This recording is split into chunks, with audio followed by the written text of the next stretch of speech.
અહીંયા છોકરી જોવા આવ્યા હો, હજી તો લગ્ન નથી થયા, ત્યાં છોકરાને શેરવાની પહેરાવીને લઈ આવ્યા હો. પણ એવું નથી કાકા, કાલ અમે આની જાન લઈ ગયા, જ્યાં માંડવા હેઠે પોઈગા.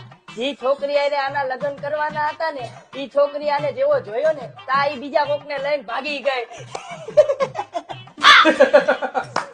આનું મોઢું જ ખવરિયા જેવું હે, તો છોકરી આને જોઈને ભાગી જ જાય ને. એય, તમે બે બંધ થાવ. તમે એ બધું ભૂલી જાવ. હું અત્યારે જે છોકરીને જોવા આવ્યો ને, મારી એને વાત કરવી છે પેલા. તો તમારે છોકરી યારે વાત કરવી હે એમને, પણ છોકરી એના મામાના ઘરે ગઈ છે વેકેશન કરવા, પણ તમારે એના છોકરા હારે પેલા વાત કરવી જોઈએ. એક છોકરો હે ને? એક છોકરો હે ને? એક છોકરો? એય, તમે બે બંધ થાવ. હે એને હાસુ એક છોકરો હે?